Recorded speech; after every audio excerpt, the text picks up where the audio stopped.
B-talks അഥവാ business ടോക്സിലേക്ക് എല്ലാവർക്കും സ്വാഗതം. ബിസിനസ് മേഖലയിൽ പുതിയ സംരംഭങ്ങൾ, കാഴ്ചപ്പാടുകൾ, ആശയങ്ങൾ കൊണ്ടുവരുന്ന ബിസിനസ് സംരംഭകരെയാണ് ബിസിനസ് ടോക്സിലൂടെ നമ്മൾ പരിചയപ്പെടുന്നത്. അത്തരത്തിൽ സ്റ്റാർ ട്രേഡിംഗ് കമ്പനി അവതരിപ്പിക്കുന്ന ജൈവവളം ഇനി അടുക്കളയിൽ നിന്ന്. എങ്ങനെയാണ് ജൈവവളം അടുക്കളയിൽ നിന്ന് ഉൽപ്പാദിപ്പിക്കുന്നത്? ഈ വിഷയത്തെക്കുറിച്ച് നമ്മളോട് ഇന്ന് സംസാരിക്കുന്നത് ശ്രീ മനോജ് കുമാർ സാറാണ്. സാർ എന്നോടൊപ്പം ഉണ്ട്. സാർ നമസ്കാരം. സാർ, ഞാൻ തുടക്കത്തിൽ സൂചിപ്പിച്ച പോലെ തന്നെ ജൈവവളം ഇനി അടുക്കളയിൽ നിന്ന്. എങ്ങനെയാണ് ജൈവവളം അടുക്കളയിൽ നിന്ന് ഉൽപ്പാദിപ്പിക്കാനുള്ള സാധ്യത എത്രത്തോളം ഉണ്ട്? വീട്ടമ്മമാർ ഏറ്റവും കൂടുതൽ ബുദ്ധിമുട്ടുന്ന ഒരു പ്രശ്നം അടുക്കളയിൽ നിന്നുണ്ടാവുന്ന ജൈവവസ്തുക്കളെ പുറത്തേക്ക് എറിയേണ്ടി വരികയാണ്. സ്വാഭാവികമായും അതിൻ്റെ ഭാഗമായി എലികളും അതേപോലെ തന്നെ മറ്റ് ജീവജാലങ്ങളും പെറ്റുപെരുകുന്നു എന്നുള്ള പ്രശ്നം വീടിൻ്റെ പരിസരത്ത് ഉണ്ടാകുന്നു. പുറത്താണെങ്കിൽ നായ്ക്കളും മറ്റും വന്ന് ഉള്ള വേറെ അപകടങ്ങളും ഉണ്ടാക്കുന്നു. ഈ ഒരു പ്രശ്നത്തെ പരിഹരിക്കാൻ ഏറ്റവും നല്ല മാർഗം എന്നുള്ളത് ജൈവവസ്തുക്കളെ നമുക്ക് കമ്പോസ്റ്റിംഗ് ചെയ്യുക എന്നുള്ളതാണ് ഏറ്റവും പ്രധാനപ്പെട്ട ഘടകം. അങ്ങനെ കമ്പോസ്റ്റിംഗ് രൂപത്തിലേക്ക് കൊണ്ടുവരുവാൻ അതിനും ഏറ്റവും ലളിതമായ മാർഗമാണെങ്കിൽ തന്നെയാണ് വീട്ടിൽ തുടർന്ന് അത് പ്രവർത്തിക്കുകയും ചെയ്യുള്ളൂ. അതിന് ഏറ്റവും നല്ല ഒരു മാർഗമാണ് അതിനെ നിക്ഷേപിക്കാനുള്ളൊരു പാത്രം അല്ലെങ്കിൽ അതിനനുസരിച്ചുള്ള സംവിധാനം ഒരുക്കുക എന്നുള്ളത്.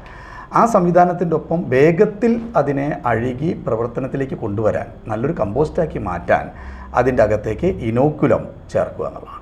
ഇനോക്കുലം ചേർക്കുമ്പോൾ തന്നെ ഇനോക്കുലം ചകിരിച്ചോറുമായി മിക്സ് ചെയ്തിട്ടുള്ള ഒരു കമ്പോസ്റ്റ് മീഡിയം ആയിട്ട് പ്രയോഗിക്കുകയാണെങ്കിൽ വളരെ ലളിതമായി നമുക്ക് ഇത് സംസ്കരിച്ചെടുക്കാൻ സാധിക്കുമെന്നുള്ളതാണ്.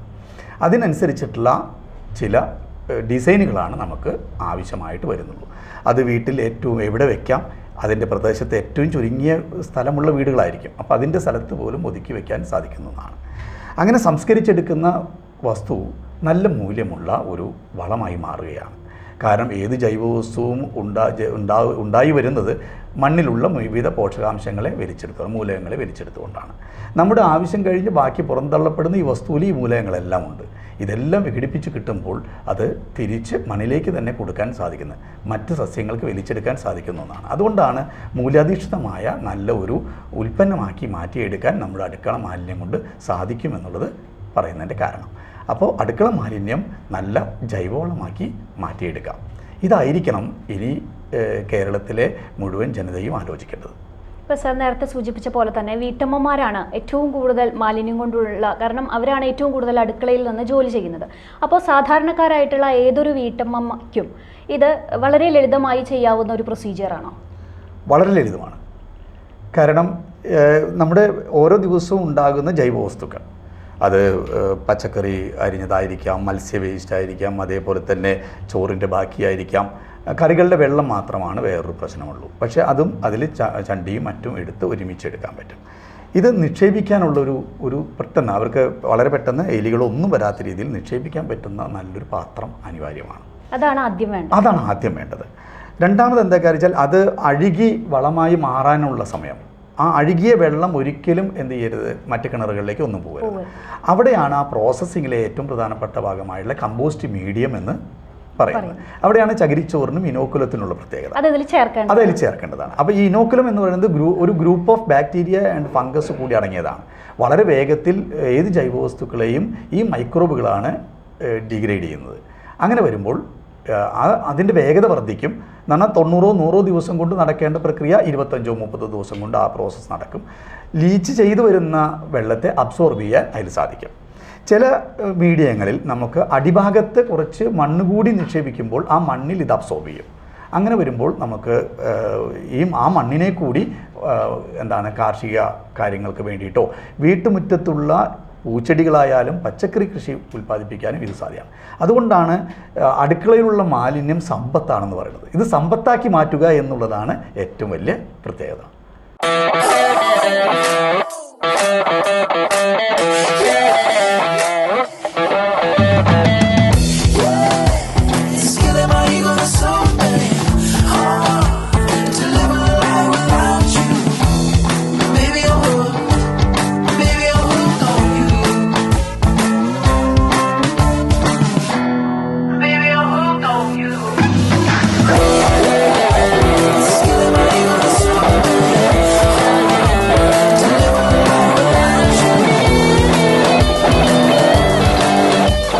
ആരും കൊതിക്കും luxury sanitary ware from the house of Star Trading company.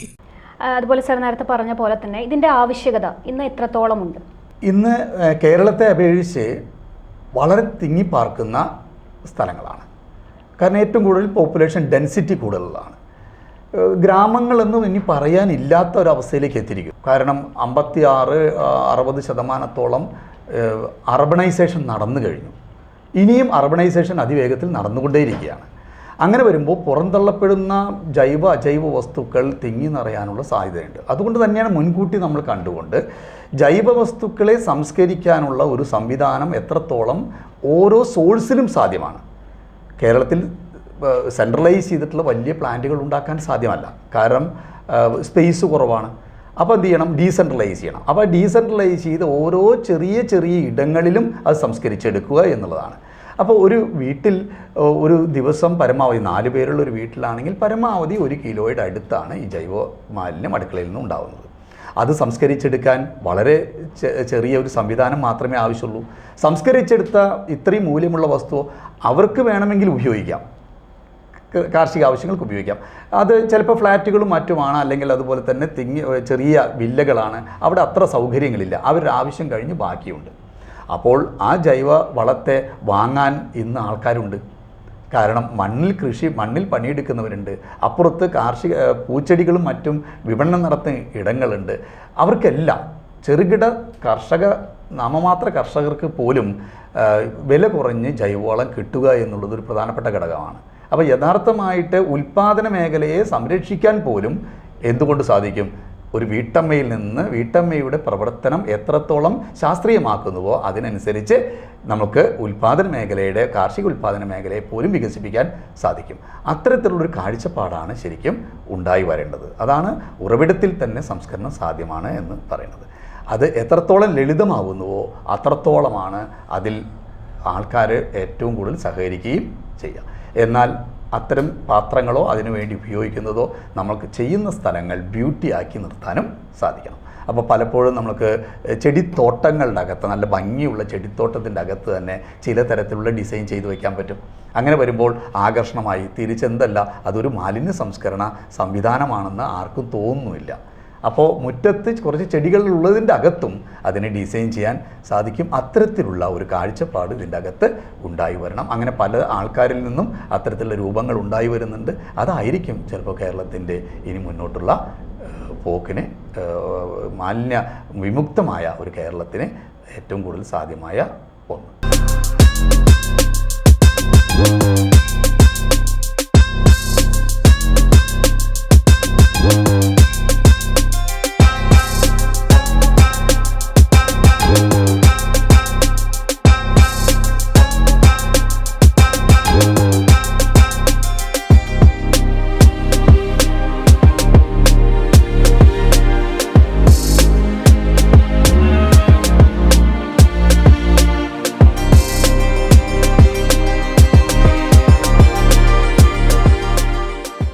Star Trading Company, Vettukad, Kundamuchi, Thrissur. Sir, ഇപ്പോൾ ഓരോ കുടുംബങ്ങളിലും എത്ര അംഗങ്ങൾ ഉണ്ട് എന്നതിനെ ആശ്രയിച്ചാണ് അവിടുത്തെ മാലിന്യം എത്രത്തോളം ഉണ്ട് എന്ന് നമ്മൾ മനസ്സിലാക്കുന്നത്. അത്തരത്തിൽ ഇപ്പോൾ നേരത്തെ സാറ് സൂചിപ്പിച്ച പോലെ തന്നെ നമ്മുടെ ആവശ്യം കഴിഞ്ഞ് അത് പുറത്തേക്ക് കൊടുക്കാനുള്ള ഒരു സാധ്യത കൂടി ഉണ്ടായാൽ വീട്ടമ്മമാരെ സംബന്ധിച്ചിടത്തോളം അത് സ്വന്തമായിട്ടുള്ളൊരു വരുമാനം കൂടി ആക്കി മാറ്റാൻ പറ്റുന്ന ഒരു സംഭവമല്ലേ ഇത്? അതെ, ഇങ്ങനെയുള്ള ജൈവവസ്തുക്കൾ സംസ്കരിച്ചെടുക്കുമ്പോൾ ഞാൻ നേരത്തെ പറഞ്ഞു വിവിധ മൂലകങ്ങൾ അതിൽ അടങ്ങിയിരിക്കും. ഞാൻ വേണമെങ്കിൽ വളരെ കുറച്ചും കൂടി ഒന്ന് ഡീപ്പായിട്ട് പറയാം. ഇപ്പോൾ മത്സ്യവും അതുപോലെ അംശങ്ങളും കഴിക്കുന്ന ആൾക്കാരാണെങ്കിൽ ഉറപ്പായിട്ടും അമിനോ ആസിഡുകളുടെയും അതേപോലെ തന്നെ കാൽസ്യത്തിൻ്റെയും ഒക്കെ കണ്ടൻ്റ് അതിൽ വരികയാണ്. മുട്ടത്തോട് വരുമ്പോൾ അത് വരികയാണ്. അതേപോലെ നമ്മളെല്ലാം സവോള, വിവിധ തരത്തിലുള്ള ജൈവവസ്തുക്കളാണ്. ഇത്രയും സമഗ്രമായ ഒരു വീട്ടിൻ്റെ അകത്ത് ഉപയോഗിക്കുന്ന ഭക്ഷ്യവസ്തുവിൻ്റെ അവരുടെ സ്വഭാവത്തിനനുസരിച്ച് ആ വൈവിധ്യം ഈ വളത്തിൽ കാണാം. സ്വാഭാവികമായും ഇതാണ് ഏതിന് കിട്ടേണ്ടത്? അടുത്ത സസ്യങ്ങൾക്ക് കിട്ടേണ്ടത്. അതിനുള്ള ഒരു വലിയ സാധ്യതയാണ് ഇതിനകത്തുള്ളത്. അതുകൊണ്ട് തന്നെ ഇതിനെ വീട്ടമ്മയ്ക്ക് ഈ കാര്യങ്ങൾ പ്രോസസ്സ് ചെയ്ത് കഴിയുമ്പോൾ ഏറ്റവും ചുരുങ്ങിയത് 1 കിലോന് 5 രൂപയെങ്കിലും കിട്ടും. അവിടെയാണ് പ്രത്യേകത. ആ 5 രൂപ അപ്പോൾ അവിടെയാണ് മുതൽ മുടക്കില്ലാതെ തന്നെ വീട്ടമ്മമാർക്ക് ഒരു വരുമാനദായം കൂടി. അപ്പോഴാണ് ശരിക്കും അനുഭവം കിട്ടുക. എന്ന് പറഞ്ഞാൽ എൻ്റെ ജൈവ വസ്തുക്കൾ സംസ്കരിച്ചെടുത്ത് എനിക്ക് സമ്പത്തുണ്ടാവും. ഈ സമ്പത്ത് എന്ന് പറയുന്ന ഒരു കോൺസെപ്റ്റ് ഉണ്ടാവണം. അത് ചിലപ്പോൾ പണമായിട്ടായിരിക്കാം, അല്ലെങ്കിൽ ഒരു വഴുതനയുടെ കിടക്കിലിട്ടപ്പോൾ 4 വഴുതനങ്ങ ഉണ്ടായതായിരിക്കാം.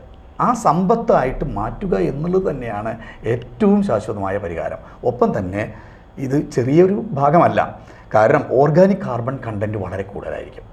അപ്പോൾ നമുക്ക് എന്ത് ചെയ്യാം, മണ്ണിൽ നിന്ന് ഇന്നത്തെ ആഗോളതാപനത്തിൻ്റെ ഭാഗമായി ബാഷ്പീകരിച്ച് പോകുന്നത് ഓർഗാനിക് കാർബണാണ്, മണ്ണിലെ കാർബണാണ്. നിങ്ങൾക്ക് ചെറിയ സൂക്ഷ്മമായി പരിശോധിച്ചാൽ ചെമ്മൺ പ്രദേശങ്ങളിൽ ഈ വർഷം മണ്ണ് കളച്ചിട്ടതിൻ്റെ നിറം ഒരു ഇളം ബ്രൗൺ നിറമുണ്ടെങ്കിൽ അടുത്ത കൊല്ലം കളയ്ക്കുമ്പോൾ മണ്ണ് കളച്ചിട്ട് കഴിഞ്ഞാൽ അത് ചുവപ്പ് നിറത്തിലേക്ക് വരുന്നു എന്ന് പറഞ്ഞാൽ അതിൻ്റെ കാർബൺ കണ്ടൻറ്റ് പോകുന്നു.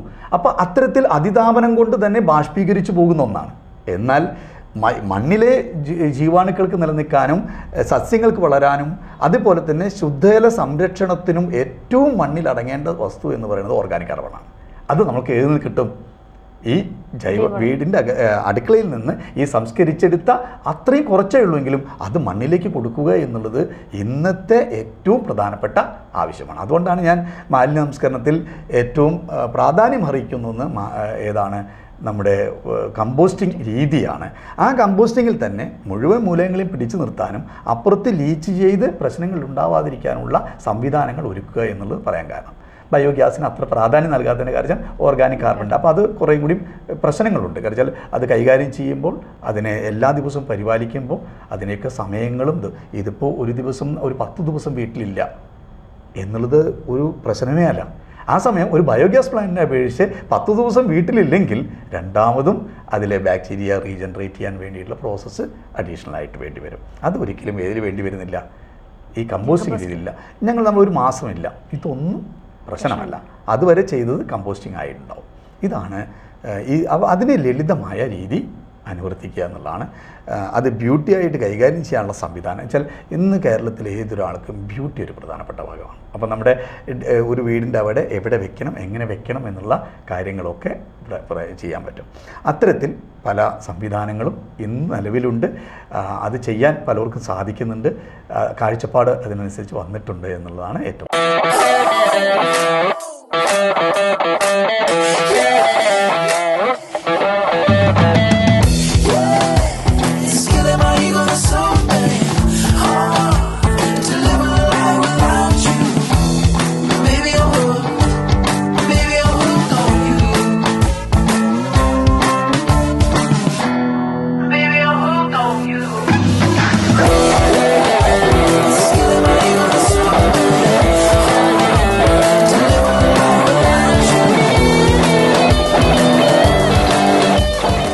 കൊതിക്കും luxury sanitary ware from the house of Star Trading Company. Aim Alert advertising, theatre ad, TV commercial, corporate ad എന്നിവ നിർമ്മിച്ച് എല്ലാ ചാനൽ തിയേറ്റർ വഴി റിലീസ് ചെയ്യുന്നു. Aim Alert, contact 8129571269. സർ, ഇത് കേൾക്കുമ്പോൾ ഇത് കാണുന്നവർക്കുള്ള ഒരു സംശയമായിരിക്കാം, ഏതൊക്കെ മാലിന്യങ്ങൾ ഇതിൽ ഉൾപ്പെടുത്താൻ സാധിക്കാത്തതുണ്ട്? ഇതിൽ വെള്ളത്തിൻ്റെ അളവ് കുറയ്ക്കണമെന്ന് മാത്രമേ ഉള്ളൂ. ഇപ്പോൾ കറി വെച്ചിട്ടുള്ളതിൻ്റെ ബാക്കി വന്നു, അതിൽ ചണ്ടി പൂർണ്ണമായിട്ട് ഉപയോഗിക്കാം. വെള്ളത്തെ നമുക്ക് അങ്ങോട്ട് മാറ്റിക്കളയണം. ചോറ് ഇട്ടതുകൊണ്ട് കുഴപ്പമില്ല. അതേപോലെ തന്നെ മത്സ്യത്തിൻ്റെയും ഭക്ഷണം കഴിച്ചതിൻ്റെ ഇറച്ചിയുടെ വേസ്റ്റും ഇതെല്ലാം ഇതിലേക്ക് ഉപയോഗിക്കാം. നാരങ്ങ എല്ലാവർക്കും പ്രശ്നം, എല്ലാവരും ചോദിക്കും നാരങ്ങയുടെ പ്രശ്നം, നാരങ്ങത്തോടിൻ്റെ പ്രശ്നങ്ങൾ, ഉള്ളിത്തോട്, ഇതൊന്നും ഈ കമ്പോസ്റ്റിങ്ങിനെ യാതൊരു തരത്തിലും ബാധിക്കുന്നില്ല. അതുകൊണ്ടാണ് അടുക്കളയിലെ മുഴുവൻ ജൈവവസ്തുക്കൾ ഇത്. പക്ഷേ ബയോഗ്യാസിൽ അത് പറ്റില്ല. ബയോഗ്യാസിൽ ചില വസ്തുക്കൾ ഇട്ട് കഴിഞ്ഞാൽ അതിലെ ബാക്ടീരിയയുടെ പ്രവർത്തനം നശിച്ചു പോകും. അതേപോലെ തന്നെ ചില വാൾവുകൾ അടഞ്ഞു പോകും. ഇതൊക്കെയാണ് പ്രശ്നങ്ങൾ അതിൽ നേരിടുന്നത്. അതുകൊണ്ടാണ് കമ്പോസ്റ്റിംഗ് രീതിയിൽ നമുക്ക് യാതൊരു പ്രശ്നവും നേരിടുന്നില്ല എന്ന് പറയാനുള്ള കാരണം. ഇന്ന് സർ, മാലിന്യ സംസ്കരണം വലിയൊരു വെല്ലുവിളിയായിട്ട് ഉള്ളൊരു സമയമാണ്. കാരണം ഇതൊക്കെ എങ്ങനെ സംസ്കരിക്കണം, അല്ലെങ്കിൽ പൊതു ഇടങ്ങളിലെ മാലിന്യം വലിച്ചെറിയുന്ന ഒരു സ്വഭാവം, അതേക്കുറിച്ചൊക്കെ നിരന്തരം ചർച്ചകൾ ഉണ്ടാകുന്ന ഒരു സമയമാണ്. അപ്പോൾ സ്വന്തം വീട്ടിൽ നിന്ന് തന്നെ ഇത്തരത്തിലുള്ളൊരു മാലിന്യ സംസ്കരണം തുടങ്ങിയാൽ അത് സമൂഹത്തിൻ്റെ ഒരു മുതൽക്കൂട്ടാവുന്ന പദ്ധതിയായിട്ട് മാറുകയല്ലേ ചെയ്യുക? അതെ, അത് മാത്രമല്ല, ഞാൻ മാലിന്യ സംസ്കരണം എന്ന പദത്തിനെ ഉപയോഗിക്കുന്നത് മാലിന്യം എന്ന് പറയുന്നൊരു വസ്തു ഉണ്ടോ എന്നുള്ളതാണ്. കാരണം മാലിന്യം എന്ന് പറയുന്ന ഒരു പദാർത്ഥം ഇല്ല. അപ്പോൾ വേസ്റ്റ് എന്ന് പറഞ്ഞാലോ, വേസ്റ്റ് എന്ന് പറയുന്നതിന് മാലിന്യം എന്ന അർത്ഥമില്ല. നമ്മൾ ഏതിൽ വേണമെങ്കിൽ സെർച്ച് ചെയ്ത് നോക്കിക്കോളൂ, പാഴ്വസ്തുക്കളാണ്. നമ്മുടെ ആവശ്യം കഴിഞ്ഞ ഒരു വസ്തു പാഴ്വസ്തുവാണ്. ആ പാഴ്വസ്തുക്കളെ എങ്ങനെ നമുക്ക് അതിലടങ്ങിയിരിക്കുന്ന വസ്തുക്കളെ നമുക്ക് ഉപയോഗപ്രദമാക്കാം, ആ ഉപയോഗപ്രദമാക്കുന്ന ഏറ്റവും ലളിതമായ സാങ്കേതിക വിദ്യകളെ നമ്മൾ, അതിന് ശാസ്ത്രത്തിൻ്റെ രീതിയാണ്, ആ സാങ്കേതിക വിദ്യ വളരെ ഭംഗിയായി ഒരു വീട്ടിൽ ഉപയോഗിക്കുക എന്നുള്ളതാണ്. ഇത് ഒരു സംസ്കാരമാണ്. അപ്പോൾ എന്താണ്, ഏറ്റവും ലളിതമായി ഏറ്റവും ഭംഗിയായി എൻ്റെ വീട്ടിൽ ചെയ്യുന്നു, അതുപോലെ ഒരു പ്രദേശത്തുള്ള മുഴുവൻ മനുഷ്യരും ചെയ്തുകൊണ്ടിരിക്കുമ്പോൾ സ്വാഭാവികമായി ഉണ്ടാകുന്ന ഒരു സാംസ്കാരിക മാറ്റമാണ്. യഥാർത്ഥമായി മാലിന്യമല്ല സംസ്കരിക്കുന്ന നമ്മൾ, മനുഷ്യൻ്റെ സംസ്കാരമാണ് മാറുന്നത്. മനുഷ്യൻ്റെ സംസ്കാരം മാറുമ്പോൾ ശാസ്ത്രീയമായ രീതിയിലുള്ള സാംസ്കാരിക മാറ്റമായതുകൊണ്ട് യാതൊരു തരത്തിലുമുള്ള ആരോഗ്യ പ്രശ്നങ്ങളില്ലാതെ, ഒപ്പം തന്നെ മറ്റ് ജീവജാലങ്ങളിൽ നിന്നുണ്ടാകുന്ന അപകടങ്ങൾ കൂടി കുറയ്ക്കാൻ സാധിക്കുന്ന, ശുദ്ധജലം ഏറ്റവും കൂടുതൽ എന്ന് വെച്ചാൽ മാലിന്യം അലിഞ്ഞു ചേരുമ്പോഴാണ് ജലസ്രോതസ്സുകൾ നശിക്കുന്നത്. അതുകൊണ്ട് ശുദ്ധജല സ്രോതസ്സുകൾ ഉള്ളത്, അഥവാ കത്തിച്ചു, ഇത് കൂട്ടിയിട്ട് കത്തിച്ചു എങ്കിൽ അന്തരീക്ഷ മണ്ഡലത്തിനാണ് അപകടം. ഇത്തരത്തിൽ നമുക്ക് വേണ്ട ഏറ്റവും പ്രധാനപ്പെട്ട വായു, വെള്ളം, മണ്ണ് ഇവയെ ശുദ്ധതയോടുകൂടി സംരക്ഷിച്ച് നിലനിർത്തുക എന്നുള്ള ഏറ്റവും പ്രധാനപ്പെട്ട പ്രക്രിയയാണ് ഈ സംസ്കരണ സ്വഭാവം നമ്മുടെ അകത്ത് ഉണ്ടാകുന്നത്. ആ സംസ്കരണ സ്വഭാവം മനുഷ്യനെ ഈ തരത്തിൽ സംസ്കരിച്ചെടുക്കുമ്പോൾ അതൊരു മേന്മയാണ്. അത് മനുഷ്യനുണ്ടാകുന്ന വലിയൊരു മാറ്റമാണ്, ഒരു പുതിയ കൂട്ടായ്മയാണ്. വൈവിധ്യങ്ങൾ ഇതിൻ്റെ അകത്ത് അനേകം കൊണ്ടുവരുന്ന ഒന്നാണ്.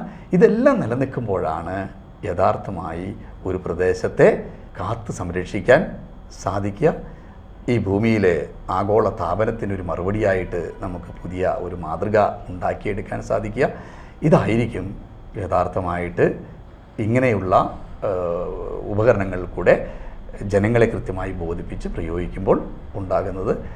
അല്ലാതെ ഇത് ഒറ്റപ്പെട്ട ഒരു ഘടകമല്ല, ഒരാളിൽ നിന്ന് മറ്റുള്ളവരിലേക്ക് എന്നും കൈമാറ്റം ചെയ്യുന്ന ഒന്നാണ്, വരും തലമുറയിലേക്ക് കൈമാറ്റം ചെയ്യപ്പെടുന്ന ഒന്നാണ്. ഇതാണ് യഥാർത്ഥമായ സാംസ്കാരിക പ്രക്രിയ കൂടിയാണ്. ശരിക്കും ഇന്ന് നമ്മൾ വേസ്റ്റിനെ മാലിന്യം എന്ന് പറഞ്ഞാലും ആ മാലിന്യ പ്രവർത്തനത്തിൽ ഇടപെടുന്ന ഒന്ന്. എന്തായാലും അതിനുവേണ്ടി ഇടപെട്ടിട്ടുള്ള ഏത് സംവിധാനം ഒരുക്കുന്നവരെയും ഞാൻ അഭിനന്ദിക്കുന്നു. അതിൽ നിങ്ങളോടൊപ്പം ഞാനും ഉണ്ടായിരിക്കും. Star Trading Company, Vettukad, Kundamuchi, Thrissur.